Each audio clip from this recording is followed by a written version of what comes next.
అందరికీ నమస్కారం. మా కోసం మా మీద జరుగుతున్న సోషల్ మీడియా దాడులకి మీరు మాకు మద్దతుగా అందరూ ఒక సమావేశాన్ని ఏర్పాటు చేసినందుకు ముందుగా అందరికీ కృతజ్ఞతలు. నేను ఆ రోజు ఒక ప్రశ్న వేసినందుకు నేను గౌస్ పాషాకి చెల్లెలనైపోయినా, ఒక పాకిస్తానీనైపోయినా, ఆఖరికి దేశద్రోహినైపోయినా. నేను ఎక్కడ ఒక బాంబేయలే, ఎవరిని చంపలే, ఏం అమ్మలే, డ్రగ్స్ కూడా ఏం చేయలే. ఇక్కడ అమ్మాయిలను తీసుకుపోయి వేరే దేశాలకు, బంగ్లాదేశ్కి అక్కడ అమ్మలే. అయినా సరే నేను దేశద్రోహుల జాబితాలో నేను చేరిపోయినా. అయినా నాకు బాధ లేదు. కానీ నన్ను ఆఖరికి అన్న ఎవరో కూడా నాకు తెలియదు, ప్రశ్న అని తెలుసు. అదే ప్రశ్న ఇప్పుడు చుట్టుముడుతుంది మమ్మల్ని. అన్న నేను ఏకంగా పట్టుకున్నట్టే ఫోటోలు తీసిరు. ఎందుకు అంటే బురకా అనేది దేశద్రోహమా తెలుసుకోండి. మళ్ళా కూడా అంటున్న తమ్ముళ్ళు, మీరు ఎంత ట్రోల్ చేస్తారో చేయండి, నన్ను ఎంత చేస్తారో చేయండి, కానీ ఈ బురకా అనేది ముస్లింలో బలిసినోళ్ళు వేసుకునేది అనుకుంటే మాత్రం మీ పొరపాటే. బురకా అనేది నిజంగా మా పేదరికాన్ని కూడా దాచుతుంది. అది మీకు తెలియదు. రోజు ఒక డ్రెస్ మెయింటైన్ చేయాలి, ఆ లగ్జరీ మెయింటైన్ చేయాలంటే మా తోటి కాదు కొంతమందికి. దట్ నాలాగా కుటుంబాన్ని కోల్పోయిన అమ్మాయికి అయితే ఇంకా కష్టం. ఆ లైఫ్ ని నేను మెయింటైన్ చేయలేను. నన్ను తిట్టిరు, తిట్టండి, ఎంత తిడతారో తిట్టండి. వ్యక్తిగతాలు బయట పెడతాం, నిన్ను రేప్ చేస్తాం, నిన్ను 15 వరకు చంపేస్తాం. సరే చంపేస్తారు, వ్యక్తిగతాలు. మీకు లేవా గతాలు? మీ నాయకుడికే ఉన్నాయి కదా, మా గతాలు ఏం బయట పెడతారు? అంతకంటే మించి మేమేం చేస్తున్నామని, అమ్మాయిలమని ఇంత భయపెట్టే ప్రయత్నాలు చేస్తున్నారు. సరే ఆ తర్వాత ఏదో మా నోట్లో మైక్ పెట్టిరు, ఇదిగోండి మైక్ పెట్టిరు. ఈ ఫోటోకి నేను అస్సలు బాధపడట్లే. మీరు మైక్ పెట్టండి, ఏమన్నా పెట్టండి, కానీ దీనిపైన రాసిరు చూడండి, రేపు జనసేన తెలంగాణలో వరంగల్కి వస్తున్నాడు, నువ్వు ఒక అమ్మకి అబ్బకి పుడితే అడ్డుకుంటా అన్నావుగా అడ్డుకో. లోకంలో లేని నా తల్లిదండ్రులు ఏం చేసిరండి? ఈరోజు నేను పుట్టి తప్పు చేసినానా? అంటే నా బుర్కా ప్రాబ్లమా, నా మతం ప్రాబ్లమా? నా తల్లిదండ్రులు ఎందుకు అంటారు చెప్పండి? అరే మీకు దమ్ము ఉంటే తమ్ముళ్ళు నాతో కొట్లాడండి, నేను కొట్లాడతా. నేను నా మీద దాడి చేస్తారా చేయండి, నేను కూడా దాడి చేస్తా. మాట్లాడతారా మాట్లాడండి, నాకు దమ్ముంది, నేను మాట్లాడతా. కానీ మా అమ్మ నాన్న అన్నట్టు నేను మీ అమ్మ నాన్న అనలేను. ఎందుకంటే నాకు నా పేరెంట్స్ తో పాటు మీ పేరెంట్స్ అంటే కూడా గౌరవమే. ఒక ఆడపిల్లగా మా అమ్మ నాన్న అంటే నేను ఎంత బాధపడుతున్నానో ఆ భాగం మీ అమ్మ నాన్న మీరు పడవద్దు.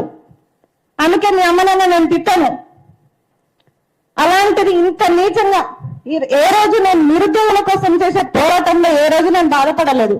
కేసులు వేయించుకున్నా, ఎదురుపోయినా, అబ్బాయిలతో సమానంగా కొట్లాడినా. కానీ ఈరోజు బాధపడుతున్నా అంటే కేవలం నా తల్లిదండ్రులు నన్నందుకే. నా తల్లిదండ్రులు నాకు మంచిగా నేర్పారు. మరి మీ తల్లిదండ్రులు మీకు ఏం నేర్పించారు? తమ్ముడు అంటే పదం ఏందో నాకు, అంత భూత ఏందో నాకు తెలియదు. ఒక తమ్ముడు అన్న పాపానికి ఈరోజు నన్ను మా అమ్మ నాన్నని కూడా తిట్టే స్టేజ్కి తీసుకొచ్చారు. నేను చెప్తున్నా కదా, మీకు దమ్ముంటే ఇప్పుడు కూడా చెప్తున్నా, మీ ట్రోలింగ్స్కి ఎవరు భయపడరు. ఎంత ట్రోల్ చేస్తారో చేయండి, కానీ మా అమ్మ నాన్న జైలుకి వెళ్ళకండి. వెళ్తే మాత్రం బాగుండదు. ఆఖరికి ఆనాడు పురాణాలు అన్ని చదువుకున్నాం మనం. ఎంత అగ్నిగుండంలో నుంచి పుట్టిన ద్రౌపది 5 మందిని చేసుకొని బద్నాం అయిపోయింది. ఎంత సున్నితంగా పెరిగినా, సద్గుణాల మధ్య పెరిగిన సీత రావణ లంకలో ఉంది, బద్నాం అయిపోయింది. ఇప్పుడు మేము ఎదుర్కొంటే పరీక్షలు పెద్దవి కాదు మాకు. లాగునింతంతో తిట్టిరు, ముండా అన్నారు, దేశద్రోహి అన్నారు, ఎన్నంటారు అనండి, అన్నిటికీ రెడీ. ఏ రోజు కూడా దర్చుకోలే, భయపడలే. నా తల్లిదండ్రులు నాకు అది నేర్పలే. కానీ ఈ రోజు నా తల్లిదండ్రులే అంటే నాకు బాధ అనిపిస్తుంది. నా కళ్ళల్లో నీళ్ళు వస్తున్నాయని మళ్ళీ పిరికిదాం అనుకోకండి దయచేసి. తల్లిదండ్రులు అంటే ఎవరికైనా బాధనే అనిపిస్తుంది. మా తల్లిదండ్రులు నన్న కాబట్టి నా బాధ. మీరు ఇంకొకటి,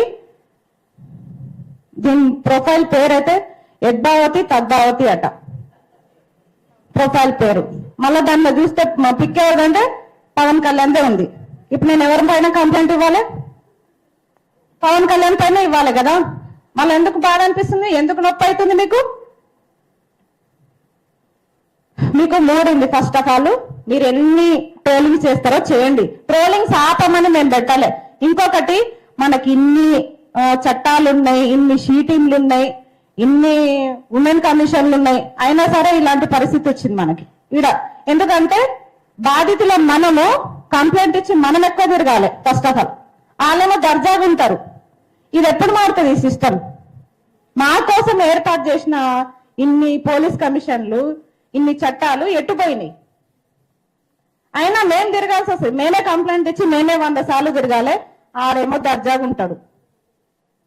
కాబట్టి చట్టాలు చాలా వేగవంతంగా 24 గంటల్లో చర్యలు తీసుకునేటట్టుంటే బాగుండే. ఇంకొకటి, ఆ గౌస్ పాష అన్నారు కదా, గౌస్ పాష మీ కష్టాల్లోనే ఉన్నారు కదా, నా అన్న అంటారు కదా. గౌస్ పాష మాత్రమే కాదు, బండి భగీరథ్ కూడా మా అన్ననే. ఇద్దరిని ఒకటే తాడుకి ఉరేయండి, ఒక్కటే తాడికి ఉరేయండి, ఇద్దరికి ఒకటే శిక్షను అమలు చేయండి. నేను అడ్డుపడితే అప్పుడు నన్ను తీసుకుపోయి పాకిస్తాన్ లో వదిలేయండి. Thank you. నాకు ఇంత మంచి అవకాశం ఇచ్చినందుకు అందరికీ thank you. Thank you Asma. Next Viplav